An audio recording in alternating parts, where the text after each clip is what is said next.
Praise the Lord. Good to be back another Sunday with each and every one. And we've been enjoying the response. Seems like each week more and more seem to like what we're sending out, and gives many that's being shut in and being quarantined a chance to still get the word. And we praise the Lord for that.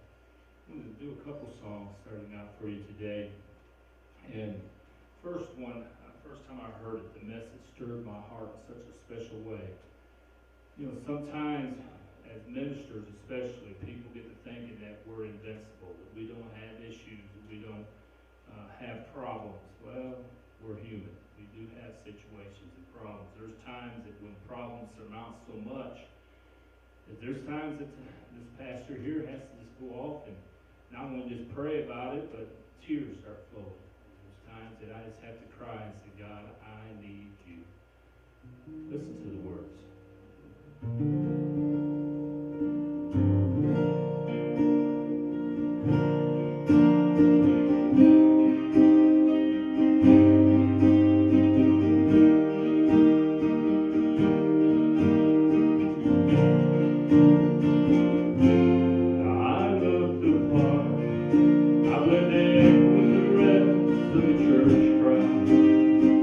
And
God's always there to pick us up. He wipes away every tear.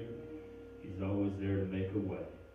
Several years ago, God stirred upon my brother as we were gathered up at Fields of the Woods having a church picnic. He come and he brought a song that the Lord had stirred upon his heart.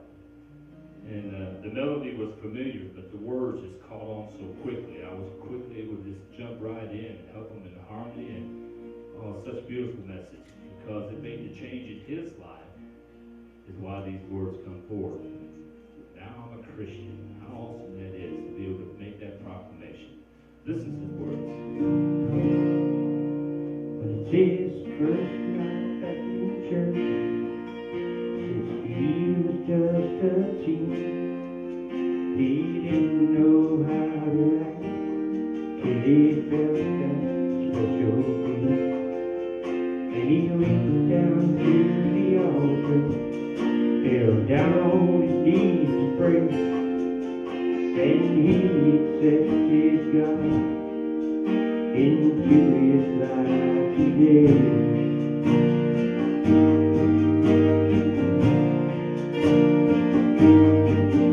Now he's a Christian, so full of God's love. He's been forgiven of every sin he's done. He's got freedom, and he was lost, but now he's found by a God who loves him, never let him down.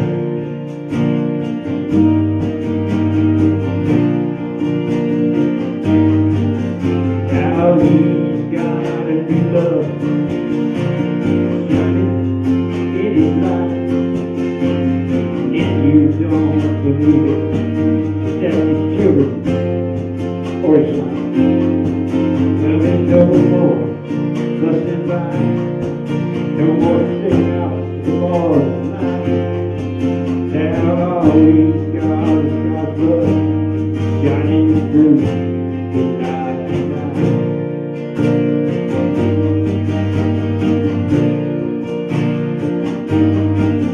Now he's a Christian, so full of God's love, and he's been forgiven of everything he's done.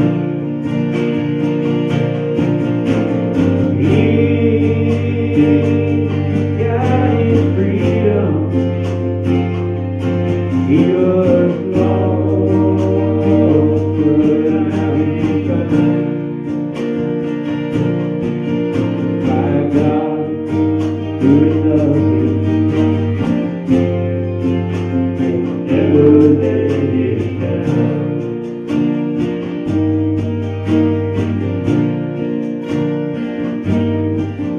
Now he's a Christian, so full of God's love, and he's been forgiven of everything he's done. He's got his freedom, where he was lost, but now he's found by God who loves him,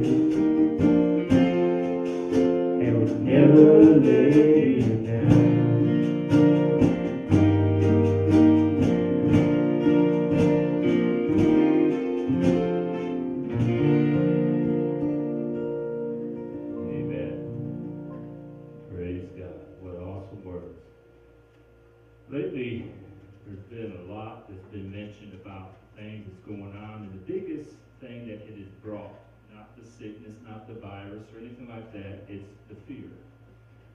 People so afraid to come in contact with each other. People so afraid for everything that's going on around them.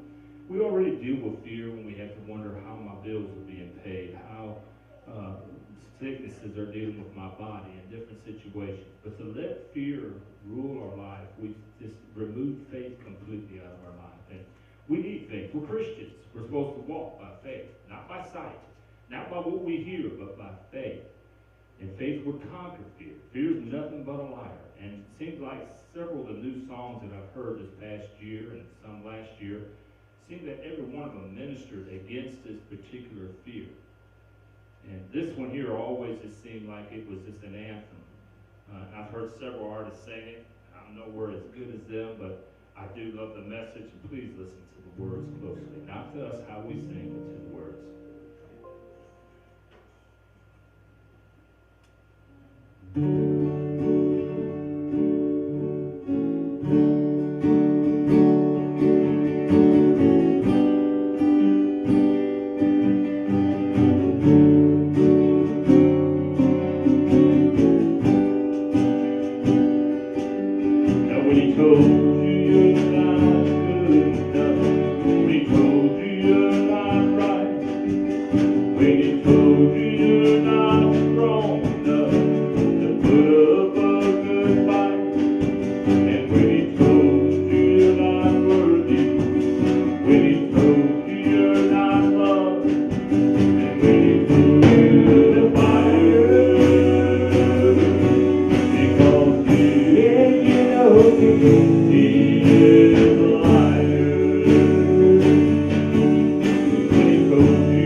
the fire, because He is a liar. Amen. Fear is definitely a liar. I'm going to give a little bit of time for a short teaching of the Word. That Daniel coming back this way, helping us out again as he is our adult Sunday school teacher here at the church.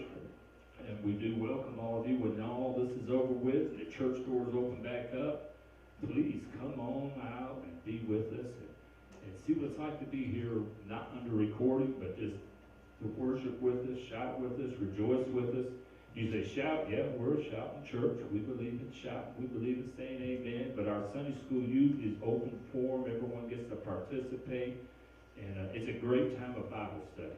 And Daniel has brought up something good that I thought this song would be a good intro for when it says, we will go through worldly chaos to reach our heavenly kingdom.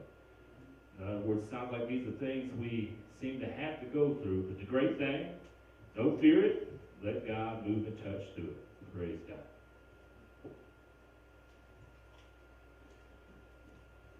Praise the Lord. I'll try to make this quick when no people here kind of pitching in. It'll just be me kind of talking. So I'll try to get through it pretty quickly, give my dad some time, not try to hold y'all long. I know everybody's sitting comfortably watching it, and we appreciate it.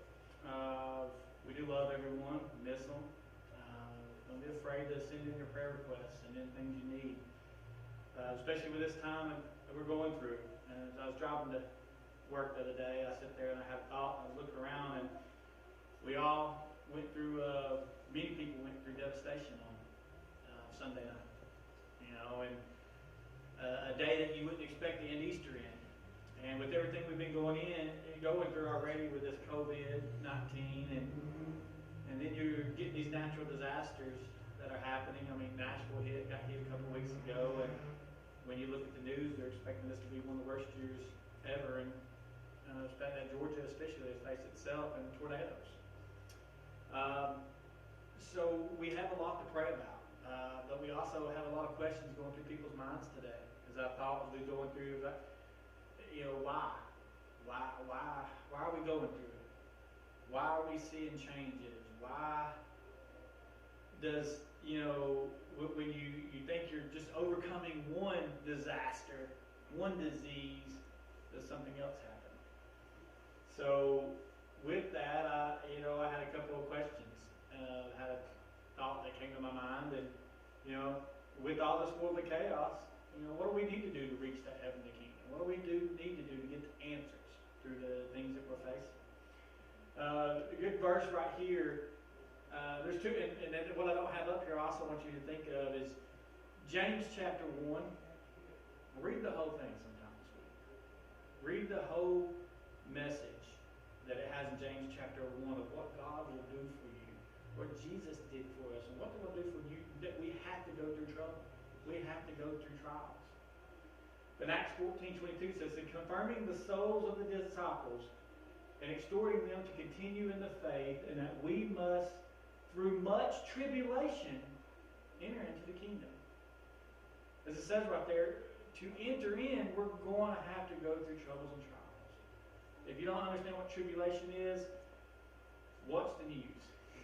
Watch what's going on in your life. Listen to families, members, and what they're dealing with. Look at the hospital. That's tribulation. It ain't just finances. It ain't just sickness. It's everything. It's the stress. It's the fear.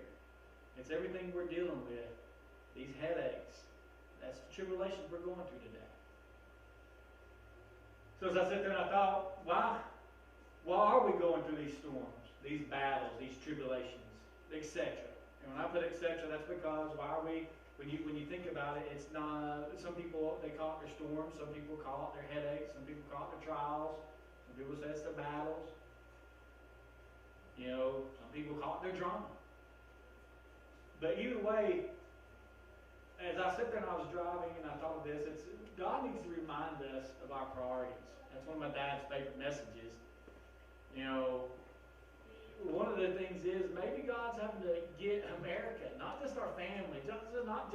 Daniel here, not just you at home, but maybe God's having to get us back to where we need to be and get our priorities in order. Sometimes to get your priorities in order, we don't want to let things go, so I can tell you what, COVID-19 definitely makes you let some things go. So, and God also needs to remind us, we can live without those meanly worldly treasures. We can live without having to eat out every day. Yes, our grocery bill might be high, but think of the money you're saving by not buying, constantly going to the store. You can live without having to go to all these amusement parks. We can live without sports. That's hard for me to say for someone who loves sports. But that shows that there's no athlete mightier than the Word. It also says God needs to remind us where our priorities are. Not just what are our priorities, but where are they? He needs to also remind us how strong we are. And he simply needs to remind us, but show us. Now, I didn't finish that because every one of us are sitting here right now with something else going on. And when he needs to remind us sometimes, maybe he needs to remind me or show me something in my life that's different than what he does for others. You know, someone could be going through something financially right now. Someone can actually be going through sickness right now. Others might be going through damage they faced on their home. Others might be dealing with a problem that was even before all this. We all have things that we wonder why the chaos in our life is going on. You know, there's people going through divorces right now. And if you've been through a divorce right now, it's chaos. And there's only one person that can bring peace to any situation we go through. And that's Jesus. That's our Lord, Father God. You know, Easter was last week, and we talked about reminding them what he did for us as a father. And it's a reminder this week, through all the chaos going on, there's still a Father there that's there to love us and protect us. So real quick this morning, I want to remind you of 7 promises from God. You know, these are promises that he will bring us from the storms in our lives. Now, this ain't 7 promises that Daniel Busie has told you. These are only 7 of the promises in the Bible that he's put out there. So this is from the Word. Sometimes we wonder what's the best direction in our life. If you're confused right now, open the Bible. Number 1, it says in Job 23:10, but he knoweth the way that I take. When he hath tried me, I shall come forth as gold. Now, if we know gold, when you hear that word, we come forth as gold. Gold is rich. Gold is a thing that everybody in this world wants. Why? Because it can buy you things. Gold can get you places. Now, like what it says, we will come out as gold. That means we was also, if you know how to get gold, when you find gold, if you're going to go hunting, it comes up and it looks like a dirty little rock. And you have to go and you have to clean it. You have to put it through fire. It has to be tested. It has to be tried before it becomes a true piece of gold that you can use to spend. So he brings us out as gold. But God knows our way, and we are only passing through. He reminds us that we will come out to the other side. We will, not we might, not that it's going to be hard, but he reminds us that we will come out on the other side. Change for the better, the stronger, the shining, and the beauty that's deep within us. Now again, when you think of gold, it isn't the prettiest thing when you're mining for it. But in the end,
matter whether you make a little gold coin or a gold bar, it is beautiful in the end. Why? Because it had to go through that fire, it had to be tested to put to where it could be used properly. Or number 2, in John 16:33, God tells us also, "These things I have spoken unto you, that in me, yea, ye might have peace. In the world that ye shall have tribulation, but be of good cheer, because I have overcome the world." Now that's kind of a hard one, because he just told us you're going to have tribulation, but I want you to be happy through it. You know, there's someone right now that's probably thinking, I got storm damage at my house. I've lost everything. How am I supposed to be happy? Sit down and talk to God a little bit. He'll show you where you can be happy. There's still way more blessings out there than negative. And this morning we have to remind people of that. Yeah, my Uncle David was right in the heart of that tornado. And when you look through and you see all the devastation that people went through, you can think about all the troubles and trials you're going through in regular life, but when you sit there, it also took that storm to remind others that they are blessed. That them things that was taken from the storm, they still have the one thing that is most priceless that God gave them. And that's us, that He created. He reminds us that there will be trouble in this world, but He's already overcome it all. He's already victorious. And that same power works in us today, giving us the courage and strength to preserve and overcome. We didn't have to go through what Jesus had to. But Jesus did that to show us that we can overcome anything this world brings to us. Number 3, in Romans 8:28, "And we know that all things work together for good to them that love God, to them who are the called according to His purpose." We know all things work together. Sometimes it don't seem, we don't have, I think of our old movie, The A-Team. And I always like the saying that I like it when a plan comes together. I think that's kind of something how it comes and goes about. You know, because as the leader of that, he always loved it. When he made a plan, it always seemed to work out. It's the same thing with our God. We don't understand it. I don't understand sometimes. I've seen people, my sister went through last year, when you lose a job, but you was complaining about that job the whole time, and then it gets taken away from you, and now you wonder, wait a minute, why do that?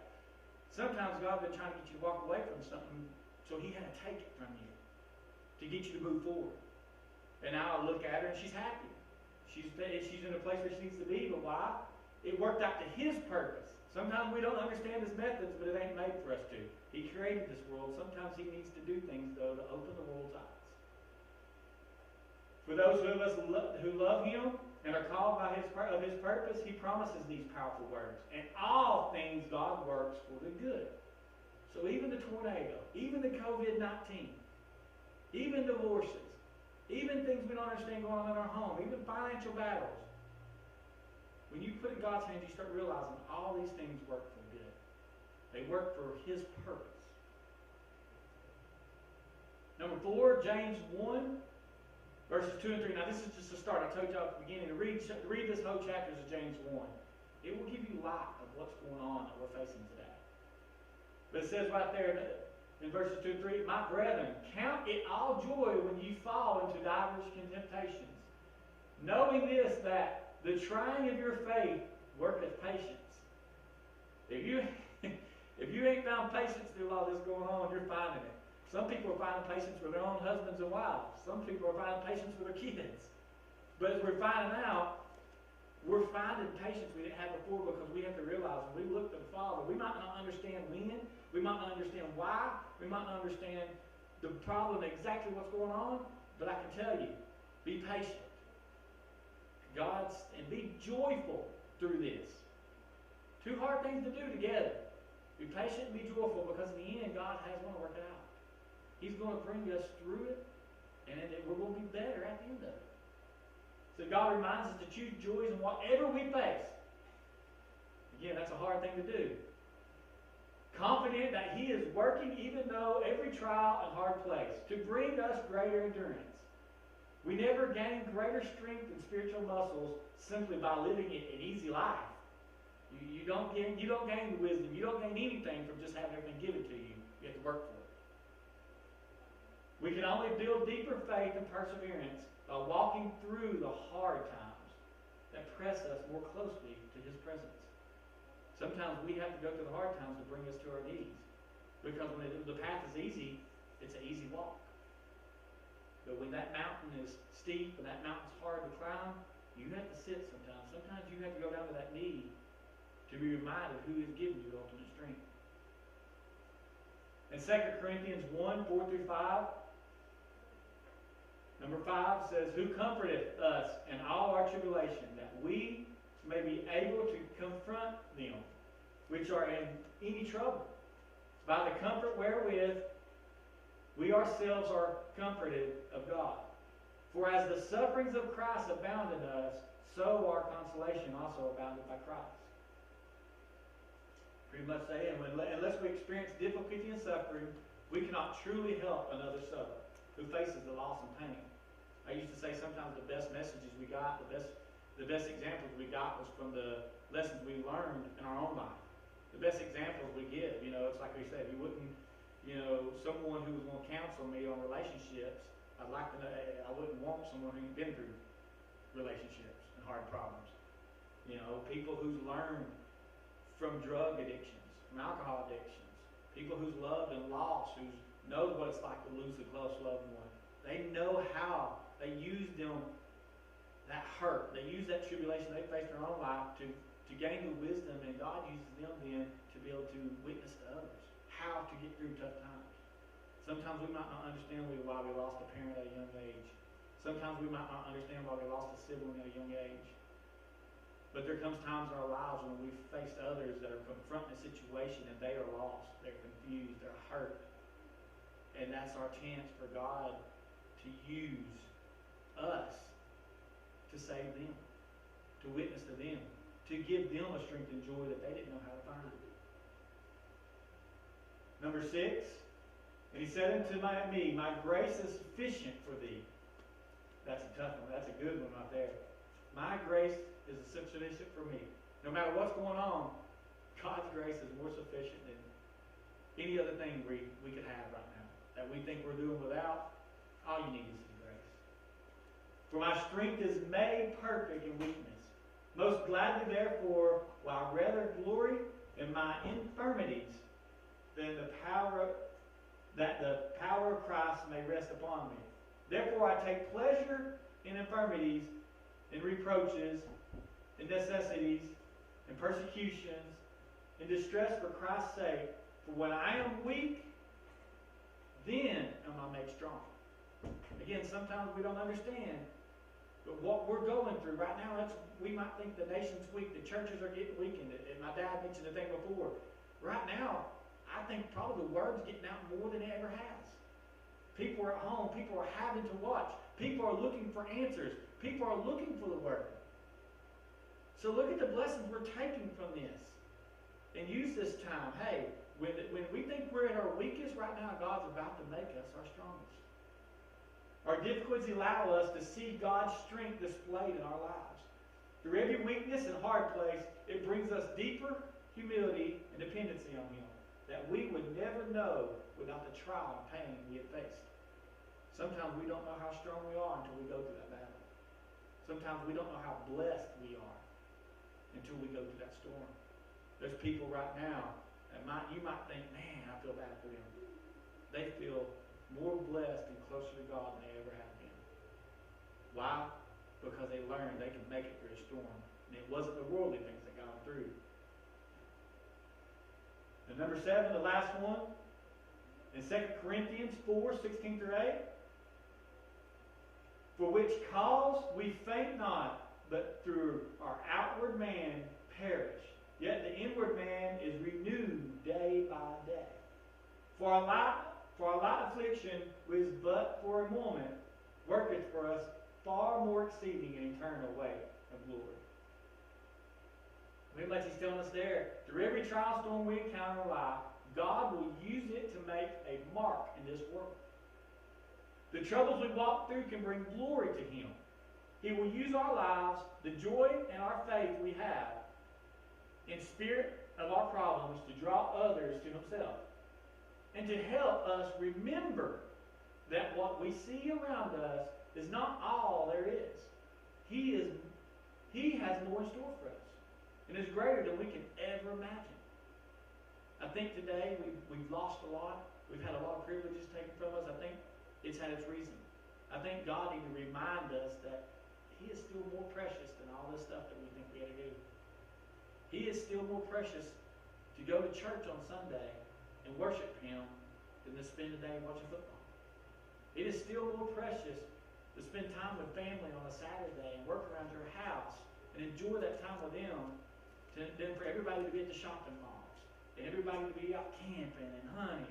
These are things that, yes, we're blessed that we get to do, but I think we've gotten back to what we realize is precious in our life that we had lost. The things that God has made our family, our church, the core that makes us. So, simply put today, let's remember a few things. Remember God's love, remember God's grace, and remember God's goodness.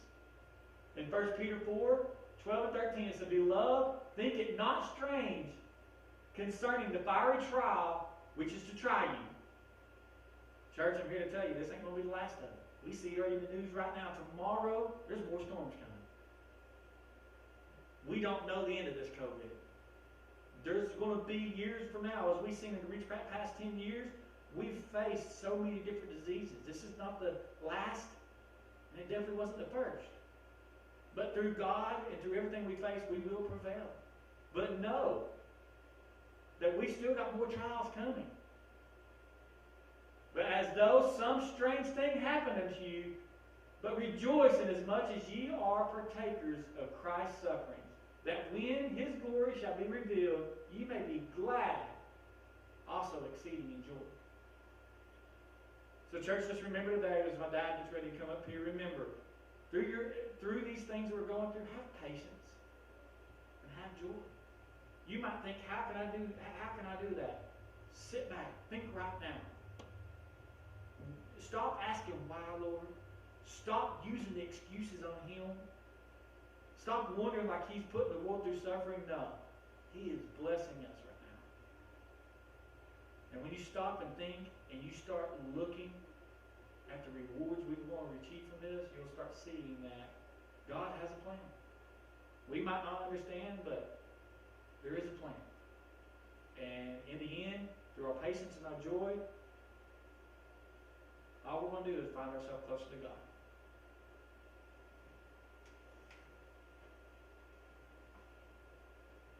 Praise the Lord. I sit there seeing those verses as he's trying to read them off. Those verses we know by heart. Verses that a lot of people really don't like hearing. You say, what do you mean? Well, I'll give you another one that a lot of people are really not too fond of, but yet there's joy and promise in it.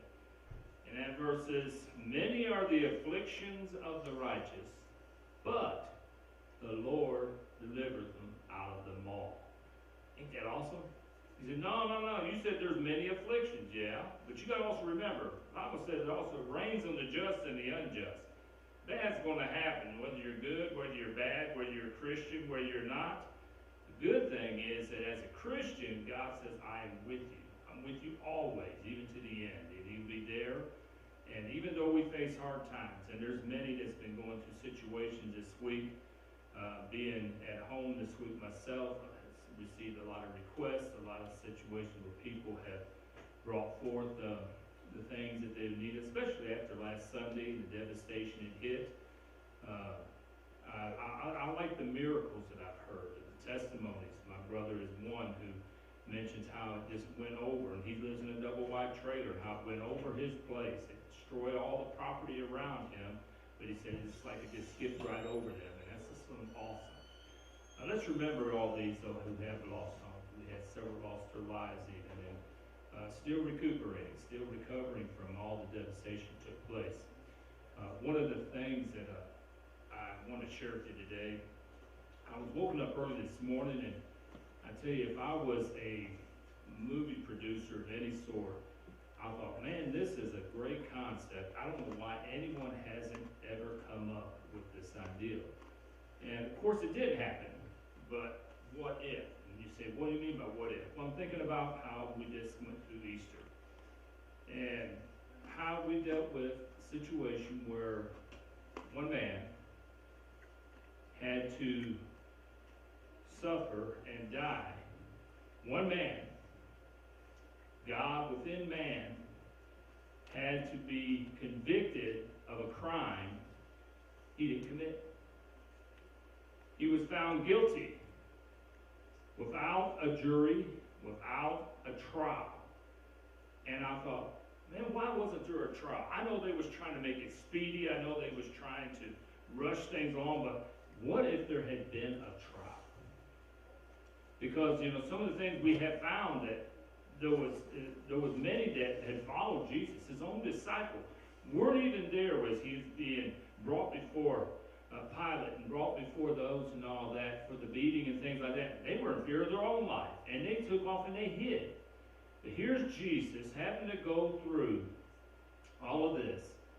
And as they sit there, and of course it was his false accusers that was bringing forth, he claims that he's going to be the next king, and he's brought forth certain things. And I wouldn't doubt they tried to say that maybe some of the miracles and things that was brought forth was trickery and was just hatched up as a plan of trying to take over. And we know that this was all a lie. But how could it have been brought forth if there had been a trial?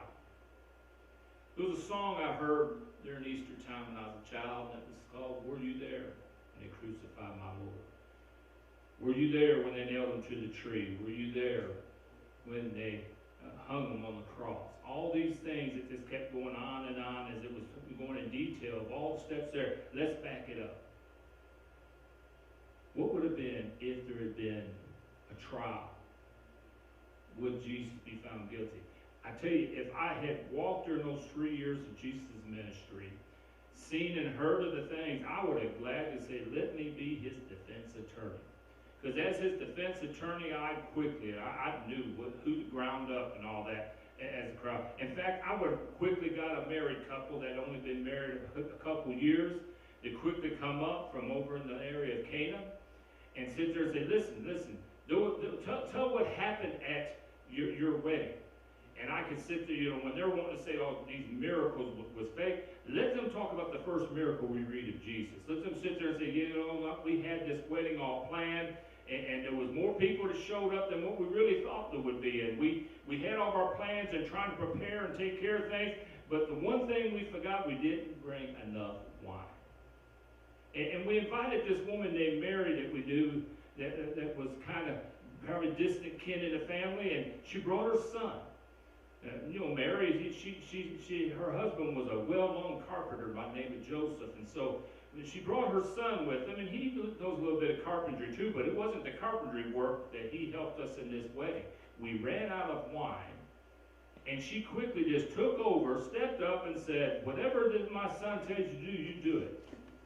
And we find in the miracle where Jesus turned the water into wine. How amazed and all those would be. I could see Pilate even, holding his head back, sitting there in amazement, sitting there saying, wow, I thought that was a myth, but here's right here from the married couple mentioning about this. I can see also another person from the area of Cana, a nobleman, whose son and all that was healed. And he brings forth his testimony. And also I can see a man called, the Bible doesn't mention too many names, but he had a nickname when he was being persecuted because he was so demon-possessed, and he was running around naked in the graveyards. And all of a sudden, Jesus came to him and cast the demons out. The nickname they gave him was called Legion. And I could see him coming forth, talking about, you wouldn't believe what happened to me. I mean, I was a wild individual. I had no control over myself. Yet this man named Jesus appeared on our shores one day, and he healed me. I could see another one quickly come in and sit there and say, you want to talk about touching one that's demon-possessed? And I never will forget when me and my buddy over here, we were both demon-possessed, and we wouldn't even let anybody enter town. And as soon as we seen this man Jesus come about, we quickly and all that were trying to hinder everyone, but we knew exactly who he was. We felt it, we knew his presence and all. And as we sit there and confronted him, something within us spoke out. And of course, we know what had happened. The demons and all that begged for mercy because they knew Jesus, the Son of God, was present. And as they begged for mercy, we find that they said, let us go into the swine. And as they quickly went into the swine, of course, ran off into the sea and drowned themselves. And you know the sad part, there was individuals in that area, they were upset. That was their way of living. You say, but swine in the Jewish area, how could that be horrible and all that? Wasn't that horrible that they would even have pigs in their area? Well, you got to realize what swine was good for. That was their garbage disposal. And all of a sudden you took them out of business and all that by destroying where they were making their profit of eliminating people's garbage and all that when they would bring them to the swine. But they were still testifying. No, but you got to understand. Yeah, there were some people mad because of this. I could see the prosecutor and the defense going back and forth. And they were saying, yeah, but did he not cost them their living? And did he not cause this horrible thing to happen? They said, yes, but we are free now. We're not even possessed anymore. I can see individuals and all that not only being possessed, I can see this great nobleman walk in. And all of a sudden he says, oh, let me speak. And he said, I can see the defense attorney, I want to call to the stand a man named Jairus. And as Jairus is sitting there standing, he sits there and says, you just don't understand and all what happened to me. My daughter, my 12-year-old daughter was laying there very sick and getting ready to die. And I found Jesus. And I brought him there. But even as I brought him there and all that, it was a little bit too late. My daughter died. And even though they were preparing and getting things ready for my daughter's death and the funeral arrangements all going about, this man, Jesus, sitting over here, come in and he said, clear the room. Everyone leave. She's just asleep. They thought it was a joke, but this man named Jesus in here brought my daughter back to life. Oh, can you imagine Pilate sitting back in his seat saying he was able to bring the dead back to life? And they sit there quickly, the defense attorney can say, oh, but this is not my only witness about bringing the dead back to life. Let me bring this widow woman in. And as the widow woman sits there and she comes forward, she said, oh, I know what it's like and all that when you're talking about dealing with interference with a funeral. My son had already died and was in the casket. He'd been dead a couple days and he was in the casket and we were marching to the graveyard. And as we were marching to the graveyard, this man Jesus over here had pity on me, stopped the funeral, and touched the coffin, and my son came back to life. Oh, I know this man is real.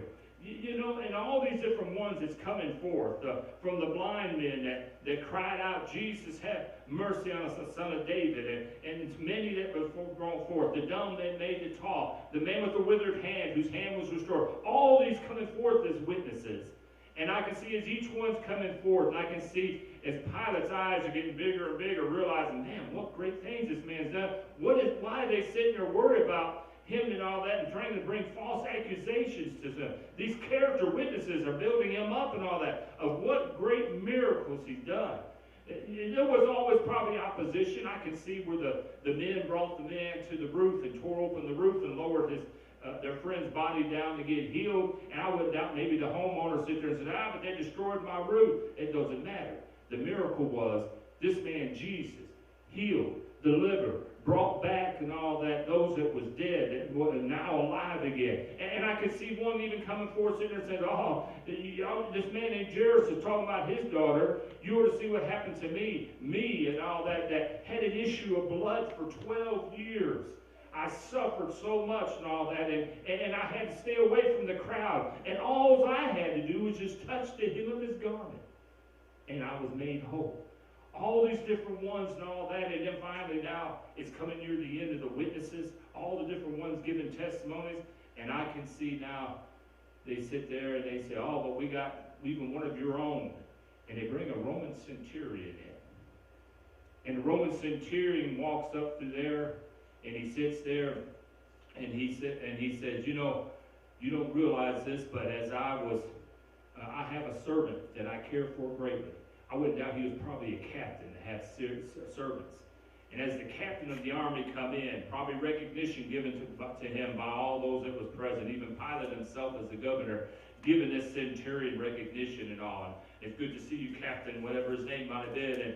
And as he come forth, I can then see him sitting there saying, you know, this man has got great authority.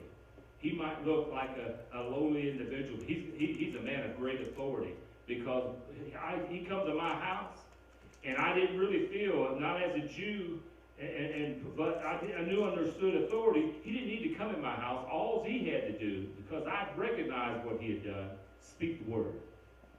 And so he spoke the word. When I asked him, that's all he had to say. He just spoke the word because of my faith. I didn't realize it was my faith, but I knew what this man could do. And by him speaking the word, my servant was made whole. It was awesome. And all of a sudden, here comes another centurion in. This centurion come in, and he's got a smile from ear to ear. He's excited. He can't wait to get in there. And he sits there and said, listen, he said, I done a bad thing. I was sent to go and arrest this man named Jesus. I went up where he was gathered together with his disciples, and I went to go gather around them. And as I sit there, and I quickly was holding them and trying to gather them together and dragging them and all that back this way, one of his disciples quickly grabbed my sword and cut off my ear. I can see now all of a sudden Pilate is looking bewildered. What do you mean cut off your ear? Your ear's on your head. That's right, it is. Because this man Jesus stopped him, gave me back my sword, reached down, picked up my ear. You can't even see a sword was cut off. Yet, this man put my ear back in place. He's got to be somebody important. This is something special. I can see Pilate scratching his head. I can see all those around and wondering. And then finally the defense attorney says, I have one final witness. But before he brings this witness, I can see them all of a sudden, Pilate saying, wait a minute, you mentioned about his disciples. Where's his disciples? Why are they not here? We can't find them. But I can see this old woman getting up from the back, sit there and says, I don't know where my son-in-law is at. This is Peter's mother-in-law. She said, but I can give word for this man. He healed me when I was sick. Healed my daughter, my son-in-law's wife, my son-in-law Peter's wife. And I don't know why he's not here, because he left his business, gave away his business and all that. In fact, I used to hear such great stories of how Jesus moved and touched, but his last greatest haul of fish he ever had is when he met this man named Jesus. Jesus asked to borrow his boat while he's there sitting there after having a frustrating night, said he didn't catch a thing. But then all of a sudden, after Jesus ministered and he talked to them, he said, take your boats back out, cast your net on the other side, and all of a sudden he brought in a haul so huge, so large. I mean, we've lived off of that for quite a while now, the intake that come in. All because of what this man done. In fact, it stirred my son-in-law so much, he started following this man. I don't know why he's not here. I don't understand why he's not here. Of course, we know where Peter and all the others was at, in fear of their life. But his mother-in-law was not ashamed, because she knew what it was to be healed. She didn't mind sharing the testimony. But where's this last witness that you had to bring forth? Well, this miracle here happened about a week ago. And he opened the door, and in walks Lazarus. And if this was something that had probably been spread out a good bit, because as Jesus first entered town, they thought they had him caught because of him entering in, but he come to touch Lazarus. Lazarus being dead 4 days. I don't doubt as he was walking up front to give his testimony, individuals, some of the Roman soldiers even, reaching forward, touching him, making sure that he's real. You know, they couldn't believe it. I just touched a man who was dead and brought back to life. Not just the testimony of someone, but sitting there actually seeing a man who was really clinically dead 4 days. And then Lazarus coming forth, mentioning and all that, the great miracle that happened to him. I'm talking about his great love that him and Jesus had for each other. You know, if they had this trial, we know it did happen. Could you imagine the many more that would have come? The many who would have come and testified on Jesus' behalf. But see, they weren't there. They weren't allowed to be there. But it was all for fulfillment. As I said, that song used to say, were you there when they crucified my Lord? We hear the stories. We try to picture it. As I sit there today, I was woken up early this morning and going over all these different individuals, and people come to mind. It was just one Bible story after another, and I could just see them. As I said, if I was a TV producer, that would be such a great and awesome what-if type movie you could have put forth of people who were touched by Jesus. weren't there though. You weren't allowed to be there. You and I weren't there neither. But you know what? Jesus didn't say a word. Jesus accepted the punishment, but not for anything he did. He accepted the punishment for what I did, for what you've done, what everyone throughout history has done, past, present, and even future. For every single sin, Jesus says, I will go and accept the punishment. In other words, where I'm guilty, Jesus says, that's all right. I'll suffer the punishment for it. He went to the cross, a horrible death and crucifixion, a death that normally would have took several days, even to a week. It just counts on the endurance of the individual. Of course, his endurance was almost gone. They could have killed him when they was beating him. They could have killed him when he was going through the beating, the torture. You could have killed him and all that as they sit there, not just the stripes on his back, but the torture where they even ripped the beard from his face. The matted look from the beating that was placed upon him. The torture of carrying that cross, the heavy cross, down the way towards Golgotha. How horrible. We've seen depictions and people try to put it forth in movies and try to bring forth maybe how bad it was. I don't think any of us really imagine because we weren't there. We can only imagine how bad it was. But the part that I look at is that all those other things could have killed him, but it didn't. Because it wasn't over with yet. He had to endure every bit of it to define him. In other words, Satan would have tried to kill him with the stripes laid on his back, but he couldn't do it. Satan would have tried to kill him from the beating from the soldiers, but he couldn't do it. From the crown of thorns shoved on his head that pierced his temple, he could have bled to death. But see, Satan could kill him. Man couldn't kill him. Jesus had to give his life. And until he said the words, it is finished, it wasn't over with yet. He sat there through all of the allegations, the false accusations, never said a word. Like a lamb led to the slaughter, he went to the cross, and he died for our sins. Even to this day, oh yes, the final sacrifice given, the final shedding of blood given, that I can go free. You know what the greatest thing about this? Sometimes we're thinking, is it that easy? Oh yeah. That's how easy it is. If you accept that Jesus Christ went to the cross, died for your sins, you accept that, you believe in that, that's how easy it is to be saved. But you gotta accept it, you gotta believe it. We weren't there. But if I was, I don't know how I would have acted. If I was one that walked with him, I might have went into hiding too. You know how flesh is. We worry about, am I going to die tomorrow? We let things grasp at us. We let fear dominate when we shouldn't.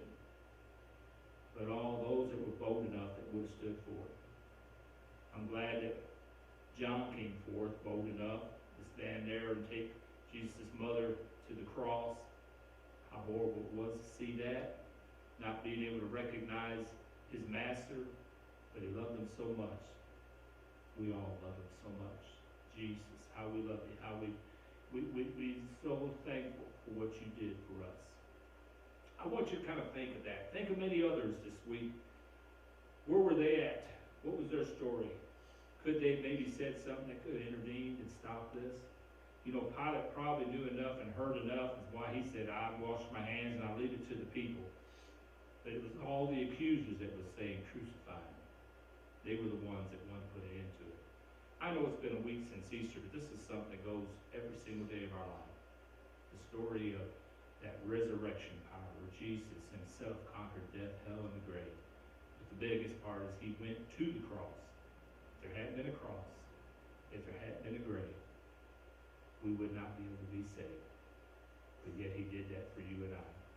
Let's remember the many that have left requests. Just remember every heart and soul. And I'm so thankful that we do get a chance to bring this forth to you and share with you the word. I hope something was said today from song, from the lesson, powerful lesson that Daniel shared with us, or from the words that I just shared with you, and trying to get your mind to be jogged a little bit in fascination of what could be. And let's just uphold each other in prayer. I'm looking for the day when everything gets back to normal. I believe it's coming soon. I believe there's getting ready to be something quickly took place. I'm like the Lord was stirring my heart the other night, and I think all of us just need to realize, okay, we've seen enough. Just like when they woke Jesus up in the boat, and they were fearful for their life, and Jesus realized, okay, enough is enough. You know, he knew it was probably storming, even though he was sleeping through it. He wasn't worried about the storm. He's the master of the sea. Because he just stood up and he said, peace, be still. And I think that's what we need to start putting forth to end this storm, this chaos, this stuff that seems to be bringing people down and stirring up people and all that. I'm wondering what's going to happen next, and get things back on a roll again, get our economy going again, get everyone back to the norm again. Hopefully that they'll remember that during this time that how much Jesus has taken care of and watched over them, and hopefully get them all back in church. So let's remember each and every day by saying maybe those words: peace, be still. To COVID-19, peace, be still. To the tornadoes and the bad environmental storms, peace, be still. Heavenly Father, we come to you thanking you and praising you and giving you all honor and glory for all the many blessings you bestowed in our lives. I thank you, Lord, for this opportunity. We were able to come forth and bring forth the word to you still, and to many, Lord, who've been able to receive this word and how it's encouraging them. Lord, it's only our part that we can do, Lord, is continue to spread the word. And where Satan probably is aggravated that the word's still being spread by thinking that the church house is closed, church house is just one function that the word can get out there. Lord, we're reaching in every type of way that we can, through messages, through YouTube, through Facebook, through everywhere, Lord. These modern miracles that come forth to our aid, we're now using them for your word to get out. And we thank you, Lord, and we praise you. Touch every sickness, every disease.